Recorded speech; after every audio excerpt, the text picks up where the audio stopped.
नमस्कार दोस्तों, आज हम आपके लिए लेकर के आए हैं सेंटेंस एलिमेंट्स का पार्ट थर्ड। देखिए, अंतिम पार्ट है सेंटेंस का।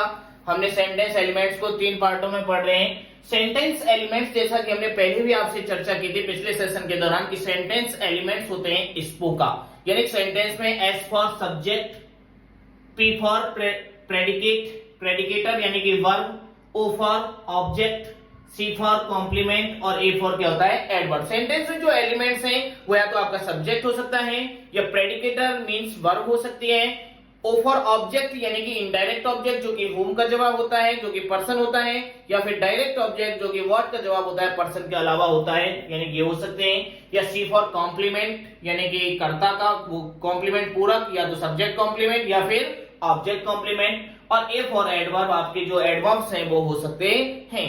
देखिए, आज के सेशन में हम मेनली कॉम्प्लीमेंट्स और एडवर्ब्स के बारे में ज्यादा बात करेंगे।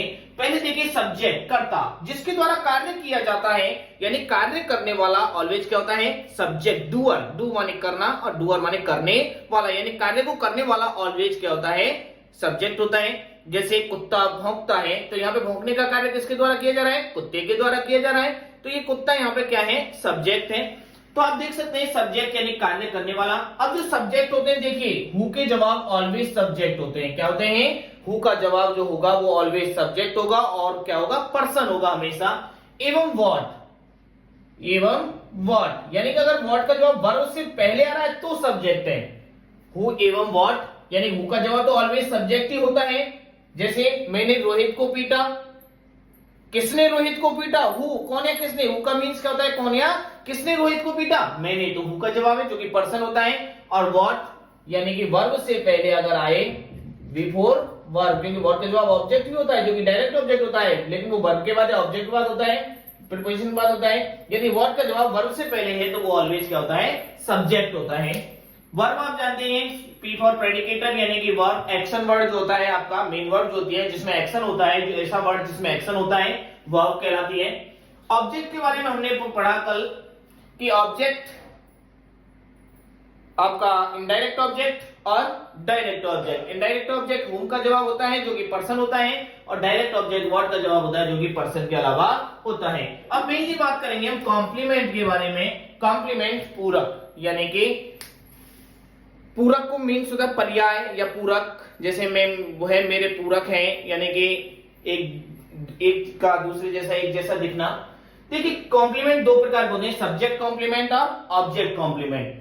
अब देखिए, सब्जेक्ट कॉम्प्लीमेंट क्या होता है, यानी कि वे शब्द, या अगर सेंटेंस में ऐसा कोई शब्द दे रखा हो जो कि सब्जेक्ट के बारे में अतिरिक्त जानकारी प्रदान करे, यानी शब्द तो अलग है लेकिन वो सब्जेक्ट के बारे में ही अतिरिक्त जानकारी प्रदान कर रहा है, तो वो सब्जेक्ट कॉम्प्लीमेंट होता है। और यदि सेंटेंस में ऐसा कोई शब्द दे रखा हो जो कि ऑब्जेक्ट के बारे में अतिरिक्त जानकारी प्रदान करे, सब ऑब्जेक्ट कॉम्प्लीमेंट कहलाता है। जैसे मैं एक अध्यापक हूं, मैं एक, आई एम अ टीचर, यहाँ पे आई और अ टीचर जो आ रहा है, टीचर और आई एक ही व्यक्ति के लिए यूज हो रहा है, यानी कि ये जो टीचर वर्ड है वो आई के बारे में अतिरिक्त जानकारी प्रदान कर रहा है। आई एम अ टीचर यानी मैं एक अध्यापक हूं, तो टीचर जो वर्ड है वो यहाँ पे आई के बारे में अतिरिक्त जानकारी प्रदान कर रहा है, तो ये टीचर क्या है, यहाँ पे सब्जेक्ट कॉम्प्लीमेंट है। यदि सेंटेंस में सब्जेक्ट के बाद, पहचाने कैसे सब्जेक्ट कॉम्प्लीमेंट को, देखिए यदि सेंटेंस में सब्जेक्ट के बाद कोई लिंकिंग वर्ब दे रखी है, क्या दे रखी है, लिंकिंग वर्ब। लिंकिंग वर्ब कौन कौन सी होती है, देखें, लिंकिंग वर्ब होती है हमारी B, look, seem, become, feel, appear. ये हमारी लिंकिंग वर्ब है, ऑलवेज याद रखें। लिंकिंग वर्ब में हमारे सबसे पहले देखिए बी से वर्ब बनती है आपकी is, are, am, was verb, यानी कि बी वर्ब से कौन कौन सी बनती है, is, are, am, was verb. दूसरी हमारी look, seem, become, feel, appear. अगर बी सब्जेक्ट के बाद में इनमें से कोई भी लिंकिंग वर्ब दे रखी है और लिंकिंग वर्ब के बाद में कोई नाउन, प्रोनाउन या एडजेक्टिव दे रखा हो, इन लिंकिंग वर्ब के बाद में क्या दे रखा हो, नाउन, प्रोनाउन या एडजेक्टिव, नॉन एक्शन वर्ड दे रखा हो, नाउन, प्रोनाउन, एडजेक्टिव, तो समझ जाना वो नाउन, प्रोनाउन या एडजेक्टिव अपने आप में सब्जेक्ट कॉम्प्लीमेंट होता है। और सब्जेक्ट कॉम्प्लीमेंट को शॉर्ट में क्या बोलते हैं, S C. It is I, मैं ही हूं, इट इज आई, मैं ही हूं। आप देख सकते हैं लिंकिंग वर्ब के रूप में बी वर्ब दे रखी है, इट क्या है, यहाँ पे सब्जेक्ट है आई, इट इज आई, यानी कि ये जो आई है ये किसके लिए प्रयुक्त हो रहा है, कि जो सब्जेक्ट है आपका एक, मैं ही हूं, ये दोनों एक ही के लिए प्रयुक्त हो रहे हैं। तो आप समझ सकते हैं सब्जेक्ट के बाद लिंकिंग वर्ब दे रखी है, लिंकिंग वर्ब के बाद प्रोनाउन दे रखा है, तो ये प्रोनाउन अपने आप में क्या है, सब्जेक्ट कॉम्प्लीमेंट, जो कि इसके बारे में अतिरिक्त जानकारी प्रदान कर रहा है।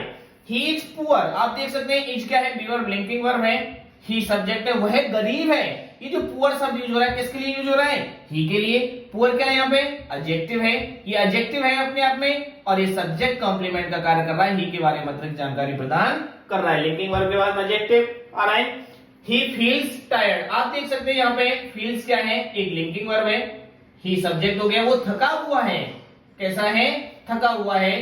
तो ये जो वर्ड आ रहा है टायर्ड अपने आप में, ये किसका कार्य कर रहा है, सब्जेक्ट कॉम्प्लीमेंट का कार्य कर रहा है, ही के बारे में अतिरिक्त जानकारी के हुए कैसा है, थका हुआ है।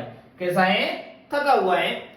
ही सीम्स फुलिश, वो मूर्ख दिखता है, आप देख सकते हैं लिंकिंग वर्ब है, फुलिश अपने आप में यहाँ पे एडजेक्टिव है, और किसका कार्य कर रहा है, सब्जेक्ट कॉम्प्लीमेंट का कार्य कर रहा है, और सब्जेक्ट के बारे में अतिरिक्त जानकारी प्रदान कर रहा है, यानी उसकी ये फुलिश वर्ड किसके लिए यूज हो रहा है, ही के लिए। ऑब्जेक्ट कॉम्प्लीमेंट देखें, कर्म का पूरक। यदि सेंटेंस में ऑब्जेक्ट बाद ऐसा कोई शब्द दे रखा हो जो कि ऑब्जेक्ट के बारे में अतिरिक्त जानकारी प्रदान करता है, क्या कहलाता है, ऑब्जेक्ट कॉम्प्लीमेंट कहलाता है। वी मेड हिम फुलिश, आप देख सकते हैं मेड वर्ब हो गई, वी क्या है आपका सब्जेक्ट, हमने उसे मूर्ख बना दिया।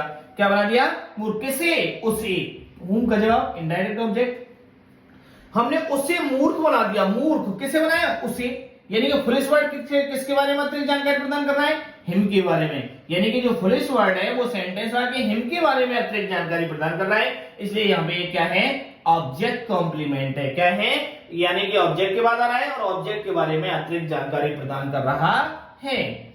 अपने आप में एडजेक्टिव है। The teacher made me monitor, teacher ने मेड मी मॉनिटर, मुझे इनडायरेक्ट ऑब्जेक्ट मॉनिटर बना दिया, टीचर ने मुझे क्या बना दिया, मॉनिटर बना दिया। यानी कि ये जो मॉनिटर वर्ड है मी के लिए प्रयुक्त हो रहा है, तो ये अपने आप में क्या हुआ, ऑब्जेक्ट कॉम्प्लीमेंट। आप देख सकते हैं यहाँ पे ऑब्जेक्ट कॉम्प्लीमेंट के रूप में नाउन आ रहा है, यहाँ पे क्या आ रहा है, एडजेक्टिव आ रहा है ऑब्जेक्ट कॉम्प्लीमेंट के रूप में। अंतिम है आपका एडवर्ब। एडवर्ब होता है मॉडिफाइंग वर्ड। क्या होता है फ्रेंड्स, मॉडिफाइंग वर्ड्स होता है, यानी कि विशेषता बताने वाले शब्द। अब देखिए एडवर्ब किसकी विशेषता बताते हैं, एडवर्ब आपका वर्ब की विशेषता मॉडिफाई कर सकता है। एडवर्ब एडजेक्टिव, एडवर्ब किसको, एडजेक्टिव को मॉडिफाई कर सकता है, और एडवर्ब एडवर्ब को भी मॉडिफाई कर सकता है। यानी ऐसे कोई भी शब्द जो वर्ब को मॉडिफाई करें, यानी वर्ब की विशेषता बताएं, एडजेक्टिव को मॉडिफाई करें यानी एडजेक्टिव की विशेषता बताएं, या फिर एडवर्ब एडवर्ब की विशेषता बताएं, तो वो सारे शब्द अपने आप में क्या होते हैं, एडवर्ब्स होते हैं। तो दोस्तों आपको सेंटेंस एलिमेंट्स के बारे में अच्छी तरह से समझ में आया होगा। यदि आपको हमारा वीडियो पसंद आए तो लाइक करें, कमेंट करें और हमारे चैनल को सब्सक्राइब करें। थैंक्स।